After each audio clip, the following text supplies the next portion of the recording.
कधीच नाही चुकणार तुमचे फेवरेट टीव्ही शोज झी5 सोबत, तेही एकदम फ्री। 9वा महिना होता रे मला, म्हणजे कधीही डिलिव्हरी झाली असती। आणि तुझे बाबा अनिल म्हात्रे बाहेर गप्पा मारत बसले होते मित्रांबरोबर। खूप चिडके होते ते, माहिती ना तुला, चिडका बिब्बा अगदी अगदी तुझ्यासारखाच। तू कसा चिडतोस तसंच। तर त्या मित्रांमध्ये काय झालं काही कळलं नाही आणि तुझ्या बाबांनी काचेची बाटली डोक्यात हाणली समोरच्याच्या आणि निघून आले घरी। म्हणजे आम्हाला की एवढं वाटलं नव्हतं की काचेच्या बाटलीमुळे एखाद्याचा जीव जाईल। मला तर कळाच सुरू झाल्या होत्या, हॉस्पिटलमध्ये जायची वेळ आली होती। आम्ही हॉस्पिटलमध्ये जायला निघालो, दरवाजा उघडला तर दारात पोलीस। नेलं आम्हाला, जेलमध्ये टाकलं। पण तुझ्या बाबांची ओळख म्हणून वाचलो आम्ही। जेलमधून बाहेर काढलं आम्हाला आणि मग हॉस्पिटलमध्ये तुझा जन्म झाला। खरंच। तर सांगण्याचं तात्पर्य काय, इतक्या कठीण परिस्थितीत तुला जन्माला घातलंय मी। आई आहे मी तुझी तेजस। आता तुझा माझ्यावरचा राग वगैरे गेला चुलीत, त्याने मला काहीच फरक पडत नाही। तेजस,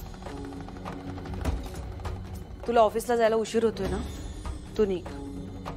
तुझं काय ग बेवडे, कशाला सांगतेस त्याला ऑफिसला जायला? तू इथे घरात आरामात बसतेस ना, मग त्यांनी का राबायचं? हं? तुझी बाटली उघडण्याची वेळ झाली आहे का? नाही नाही, तू सध्या ही नेत्रा खरी आहे का ही नेत्रा खरी आहे, नक्की खरी नेत्रा कोण यामध्ये इंटरेस्ट घेतलायस, हो ना?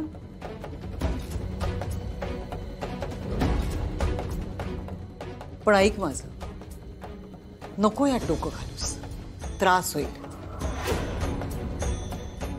त्यापेक्षा तू मस्तपैकी पेक भर, वरती बाल्कनीत जाऊन बस, एन्जॉय कर लाईफ, हो की नाही? या सगळ्यात लक्ष घालशील ना तर खुळी होशील। ए फाल्गुनी, तिला ते काय चकणा, काय ते शेंगदाणे वगैरे असतात दे। हा, मस्त मस्त बनावी आपू के।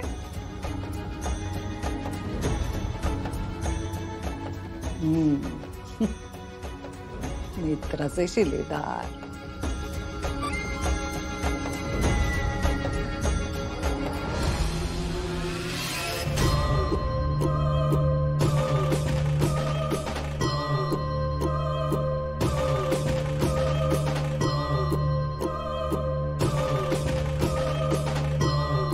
अस्तिकाला माझं रूप दिलंय असा जो काही बनाव केला होता ना विरोचकाने, ते एक प्रकारे विरोचकाने या युद्धासाठी रचलेलं चक्रव्यूह होतं। आणि काही दिवसांसाठी का होईना आपण या चक्रव्यूहामध्ये अडकलो होतो। पण हे युद्ध ज्या शक्तींसाठी लढलं जात आहे, ज्या शक्ती या युद्धाला दिशा देत आहेत, त्या शक्तींचा अस्तिकाकडे असलेल्या शक्तीशी काही संबंध आहे का ते आधी आपल्याला शोधायला हवं।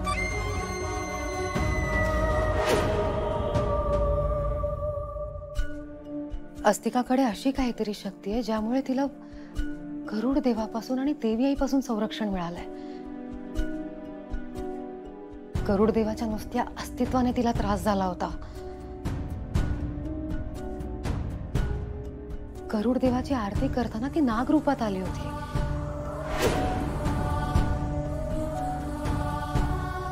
आज तीच अस्तिका घरात मुक्तपणे वावरते।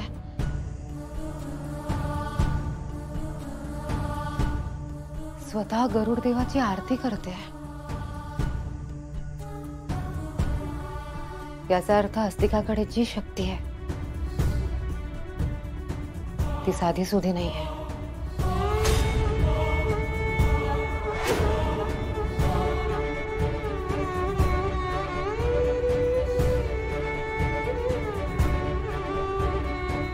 आत्या, पंचपेटिकेतल्या 4थ्या आणि 5व्या पेटीचा अस्तिकाकडे असलेल्या शक्तीशी कदाचित काहीतरी संबंध असू शकतो.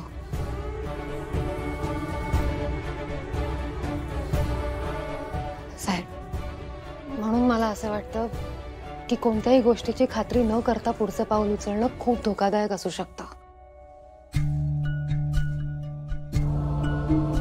बरोबर आहे तुझं, पण ह्या सगळ्यात खूप वेळ जाईल आणि ह्या वेळात तो विरोचक कुठली तरी मोठी चाल खेळेल आणि आपण इथे बसून हाच विचार करत राहू की त्याने काय चाल खेळली. असं नको व्हायला की आपण ह्या सगळ्यात अडकून राहू आणि तिथे विरोचक काहीतरी मोठं करून बसेल.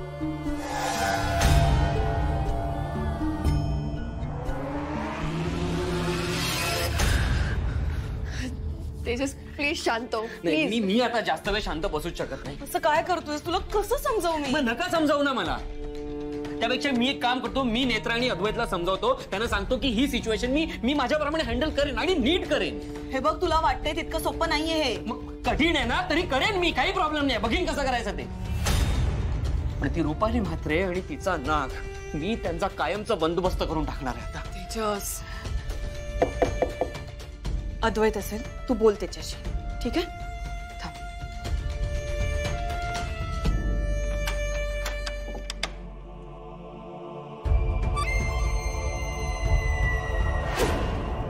तुला सांगितलं होतं ना. तेजस, माझी आठवण काढलीस की नाही? काढलीस की नाही आठवण माझी? मस्करी केली. तेजस, तू ऑफिसला जातोयस ना, प्लीज निघ. असं काय करतेस ग? हा, किती दिवसांनी भेटलाय मला तो. बोलायला नको का त्याच्याशी? ओके, जायचंय ना ऑफिसला? ठीक आहे.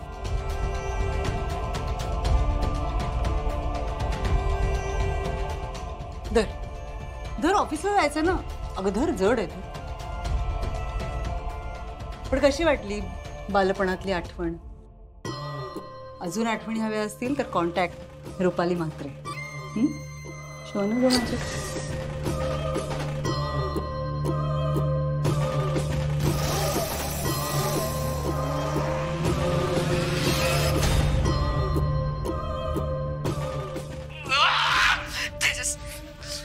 शांत प्लीज. तेजस प्लीज शांत हो. ते हे सगळं मुद्दाम बोलून गेले तुला चिडवण्यासाठी. तू इग्नोर करणे सासू. काय इग्नोर करायचं? आपल्याला एवढं सगळं कळलंय ना, मग इग्नोर करण्याची गरज काय आपल्याला? शांत हो, समजून घे. हे बघ, आपल्याला तिला अंधारात ठेवायचंय. पण का? कशासाठी? ऐक ऐक ऐक, ती अजूनही याच भ्रमात आहे. तू बघितलंस ना की खरी नेत्रा कोण आणि अस्तिका कोण आहे हे आपल्याला कळलेलं नाही आणि तिचा हा भ्रम आपल्याला तसाच ठेवायचा आहे. अस्तिकाच्या रूपात असलेली नेत्रा नाहीये तर तीच अस्तिका आहे आणि नेत्राच्या रूपात असलेली आपली खरी नेत्रा आहे हे आपल्याला कळलंय हे तिला माहित नाहीये. झी5 ॲप डाउनलोड करा आणि पहा सर्व एपिसोड्स एकदम फ्री.